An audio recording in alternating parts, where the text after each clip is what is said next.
खुदावंद यीशु मसीह के मुबारक और ख़ूबसूरत नाम में तमाम देखने और सुनने वालों को बहुत बहुत सलाम। मैं नहायत ही शुक्रगुज़ार हूँ कि खुदावंद ने आज मुमकिन किया कि मैं खुदा की आवाज़ आप सबों तक पहुँचा सकूँ।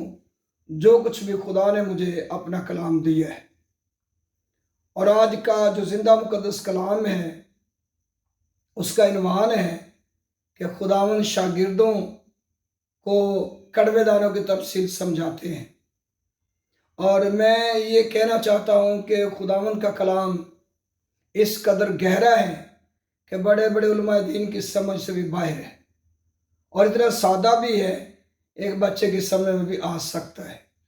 लेकिन जब हम खुदा के कलाम को सादगी से समझने की कोशिश करते हैं तो हमारी समझ में आना आसान होता है, और जब हम इसके अंदर जाते हैं और गहरे तौर पर देखना चाहते हैं तो यह हमारी समझ से बालातर होता जाता है। इसलिए खुदावंद यीशु मसीह के साथ रहने वाले हमारे शागिर्द रसूलों का लक़ब उन्हें दिया गया। वो रसूल थे, लेकिन वो भी इस तफसील को समझने में कासर थे। अब उन्होंने खुदावंद यीशु मसीह से कहा कि हमें कड़वे दानों की तफसील समझा दे। आए हम पढ़े खुदा के कलाम में से मुक़द्दस मत्ती रसूल की मार्फत लिखी गई अंजील, उसका 13वां बाब और उसकी 36वीं आयत से मैं पढ़ता हूँ। वहाँ से मैं खुदा के कलाम को पढ़ूंगा। उस वक़्त वह भीड़ को छोड़कर घर में गया, और उसके शागिर्दों ने उसके पास आकर कहा कि खेत के कड़वे दानों की तफसील हमें समझा दे।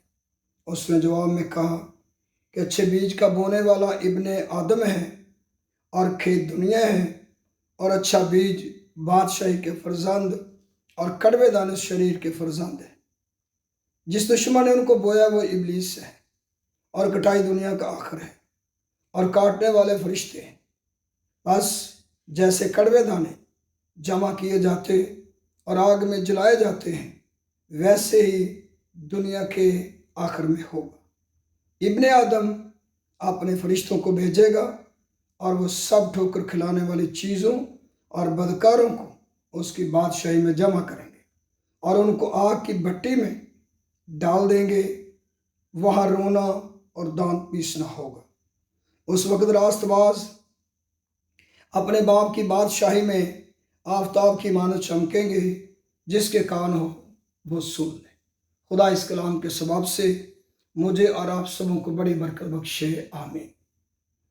तो यहाँ पर खुदा के कलाम में हमने देखा है कि खुदा के कलाम के बारे में जो कड़वे दानों की तमसील है वो शागिर्दों की समझ में नहीं आई। यानी खुदावंद के 12 हवारियों की समझ में नहीं आई कि खुदावंद ने जो कड़वे दानों की तमसील दी है उसके क्या मानी है, उसका क्या मतलब है।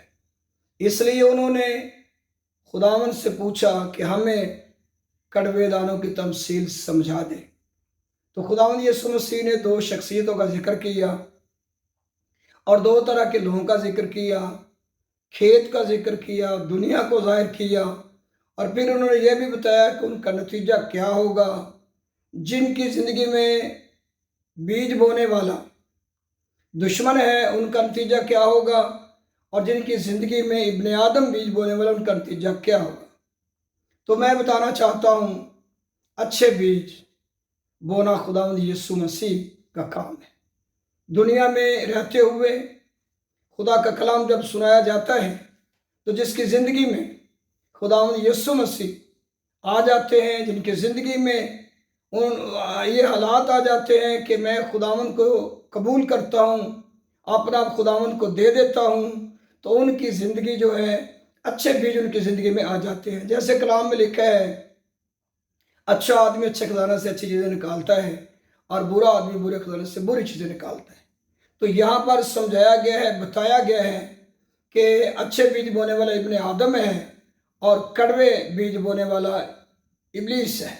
तो याद रखें, पहचान कब होती है, जब दुनिया में रहते हुए 2 तरह के इंसानों के काम देखे जाते हैं।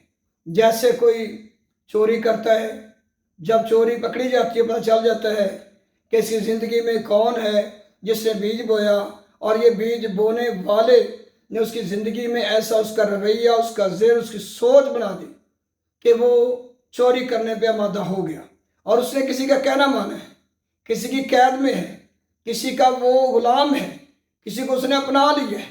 بالکل اسی طرح نیکی کے کام، اچھے کام، دوسروں پر رحم کرنا، ترس کھانا، معاف کرنا، اور اس کے علاوہ بے شمار اور باتیں ہیں۔ جب وہ پھل ظاہر ہوتے ہیں، محبت ہے، خوشی ہے، اطمینان ظاہر ہوتا ہے، تو پھر ہم دیکھتے ہیں اور کہتے ہیں کہ یہ خداوند یسوع مسیح کا بندہ ہے، خداوند کا نام لینے والا ہے، خداوند کی پیروی کرنے والا ہے، خداوند کے کہنے پر عمل کرنے والا ہے۔ تو اس طرح سے جب دونوں بڑھ رہے ہیں تو ایک وقت آئے گا کہ ان کا رزلٹ آئے گا، ان کا نتیجہ آ جائے گا۔ اچھے بیج بونے کا بھی جس کی زندگی میں بوئے گئے ہیں، اور کڑوے بیج بونے کا بھی نتیجہ آ جائے گا۔ خدا کے کلام نے ہمیں سمجھا دیا ہے، سکھا دیا ہے، بلکہ خداوند یسوع مسیح نے سمجھا دیا ہے کہ جس کی زندگی میں ابن آدم بیج بوئے گا، اچھے بیج بوئے جائیں گے، اس کا نتیجہ یہ ہوگا کہ وہ اپنے باپ کی بادشاہی میں آفتاب کی مانند چمکیں گے، روشن ہوں گے، جلالی بدن ہوں گے، نور ان کے چہرے پر ہوگا۔ تو بالکل اسی طرح جس کی زندگی میں کڑوے بیج بوئے گئے، وہ وہاں پر جائے گا جہاں پر رونا اور دانت پیسنا ہے، جہاں پر ابدی بے سکونی ہے، ابدی بے آرامی ہے، ابدی چلن ہے، ابدی جو ہے ان کی زندگی کے اندر ایک بے چینی ہوگی، بے آرام ہو گئے وہ لوگ جن کی زندگی میں کڑوے بیج دشمن بوتا رہا، اور وہ ساری زندگی دشمن کی پیروی کرتے رہے، دشمن کا کہنا مانتے رہے۔ اور انسان کا دشمن سب سے بڑا ابلیس ہے۔ کوئی انسان کسی انسان کا دشمن نہیں ہے، لیکن سب سے بڑا اگر کوئی دشمن ہے تو وہ ابلیس ہے۔ اور جب اس کا کہنا مانتے رہے، آخر کا نتیجہ کیا نکلے گا کہ وہ ابدی موت میں چلے جائیں گے۔ میں کہتا ہوں کہ وہ دوسری موت مر جائیں گے، پہلی موت بھی مریں گے اور دوسری موت بھی مریں گے۔ اس کی دلیل میں یہ دیتا ہوں کہ جیسے امیر آدمی ہے، وہ بھی مر گیا اور لازر بھی مر گیا۔ تو لازر کہاں جاتا ہے اور امیر آدمی کہاں جاتا ہے؟ وہ ساری زندگی عیش و عشرت میں رہا، ساری زندگی اپنی منمانی کرتا رہا، اور ساری زندگی جو کچھ اس کی زندگی میں بویا گیا وہ اسی کا پھل کاٹتا رہا۔ لیکن لازر دکھوں کا، نسوروں کا بھرا ہوا، مصیبتوں کا سامنا کرتے ہوئے، بیماری کا مارا خداوند یسوع مسیح کی پیروی کرتا رہا۔ تو یاد رکھیں، اب جو لازر ہے وہ ہمیشہ کے آرام میں ہے، اور امیر آدمی جو ہے وہ ہمیشہ کے عذاب میں ہے۔ عذاب میں بچنے کے لیے میں یہ کہنا چاہتا ہوں کہ ہم سننے والوں کی زندگی پر فیصلہ ہے، کیا فیصلہ کرنا ہے، کس کی ماننی ہے، کس کی نہیں ماننی۔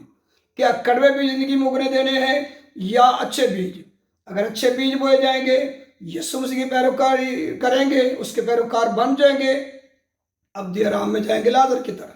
اگر کڑوے بیج زندگی میں بوئے گئے اور وہی کاٹتے رہے، آخر کار نتیجہ یہ ہوگا ہمیشہ ہمیشہ کی جو موت ہے وہ ہماری زندگی میں آ جائے گی۔ پر میں دعوت دیتا ہوں، مہربانی کر کے جتنے سن رہے ہیں، دیکھ رہے ہیں، خداوند یسوع مسیح کے واسطے کہتا ہوں کہ خداوند یسوع مسیح کو اپنا شخص نجات دہندہ قبول کریں۔ اگر دشمن نے زندگی میں کڑوے بیج بوئے ہیں تو اس کو زندگی سے نکال لیں، اور خداوند یسوع مسیح کو قبول کریں، توبہ کریں، پھل لائیں، تاکہ ہمارا خداوند خوش ہو۔ خداوند اس کلام کے سبب سے ہم سبوں کو بڑی برکت بخشے۔ آمین۔